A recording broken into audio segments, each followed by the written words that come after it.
राधे राधे मेरे प्यारे भाइयों बहनों माताओं व बंधुओं, संस्कार की बातें चैनल में आपका स्वागत है। बंधुओं, आज मैं आपको अपने वीडियो में भगवान श्री कृष्ण की छठी के बारे में और छठी की कथा सुनाने जा रही हूँ।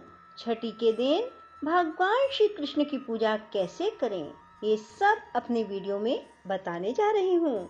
बंधुओं, आप सभी जानते हैं कि हिंदू धर्म में बच्चे के जन्म के बाद छठे दिन छठी मनाई जाती है। इस दिन बच्चे को गौमूत्र और पंचामृत से स्नान कराया जाता है और बच्चे को नए वस्त्र पहनाकर उनका नामकरण किया जाता है।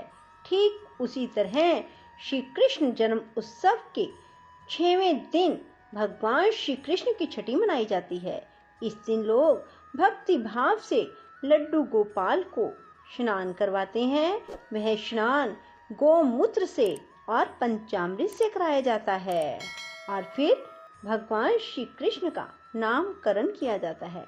जैसे बच्चे की छठी पर कड़ी चावल बनाने का रिवाज होता है, उसी तरह श्री कृष्ण की छठी के दिन भी लोग अपने घर में कड़ी चावल बनाते हैं। श्री कृष्ण छठी की पूजा विधि क्या है? इस दिन प्रातःकाल जल्दी उठें, स्नान आदि से निवृत्त होकर साफ सुथरे वस्त्र पहने और फिर लड्डू गोपाल को गौमूत्र से और पंचामृत से स्नान कराएं। इसके बाद शुद्ध जल शंख में भरकर लड्डू गोपाल को स्नान करवाएं। स्नान के बाद भगवान को पीले वस्त्र पहनाएं, उनका श्रृंगार करें और फिर लड्डू गोपाल को झूले में बिठाएं। फिर माखन मिश्री का भोग लगाएं, तुलसी दल का भोग लगाएं। भोग लगाने के बाद ठाकुर जी का नामकरण करें, उन्हें नाम दें माधव, लड्डू गोपाल, ठाकुर जी, कान्हा, कन्हैया, कृष्णा, जो भी आपको अच्छा लगे वही नाम ठाकुर जी को दें। इसके बाद भगवान के चरणों में अपने घर की चाबी रख दें और भगवान श्री कृष्ण से प्रार्थना करें कि वे सदैव आपके परिवार पर अपनी कृपा बनाए रखें और सबका पालन पोषण करें। इसके बाद लड्डू गोपाल की कथा सुने। इसके बाद कड़ी चावल का भोग लगाएं और स्वयं भी ग्रहण करें। बंधुओं, लड्डू गोपाल की कथा अब आप श्रवण करें। एक पौराणिक कथा के अनुसार भगवान श्री कृष्ण के एक परम भक्त थे जिनका नाम था कुंभन दास। उनका एक बेटा था रघुनंदन। कुंभन दास के पास भगवान श्री कृष्ण का एक चित्र था जिसमें वह बांसुरी बजा रहे थे। कुंभन दास हमेशा भगवान श्री कृष्ण की पूजा आराधना में लीन रहा करते थे।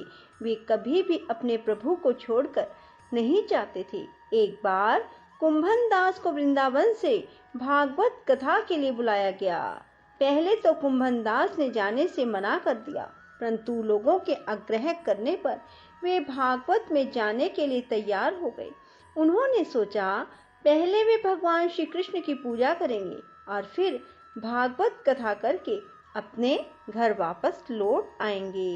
इस तरह से उनकी पूजा का नियम भी नहीं टूटेगा।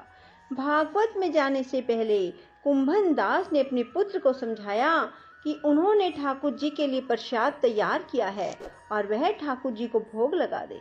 कुंभन दास के बेटे ने भोग की थाली ठाकुर जी के सामने रख दी और उनसे प्रार्थना की कि आकर भोग लगा ले। रघुनंदन को लगा कि ठाकुर जी आएंगे और अपने हाथों से भोजन ग्रहण करेंगे।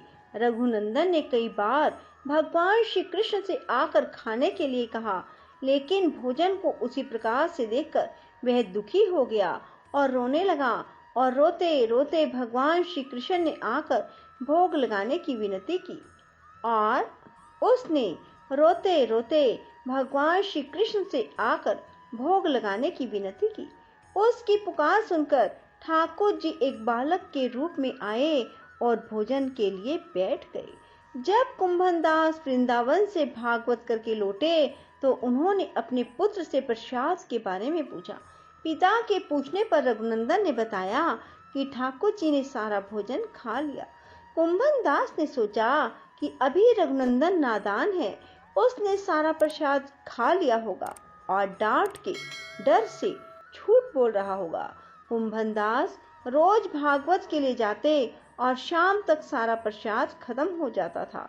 कुंभन दास को लगा कि अब रघुनंदन उनसे रोज झूठ बोलने लगा है, लेकिन वह ऐसा क्यों कर रहा है, यह जानने के लिए कुंभन दास ने एक योजना बनाई।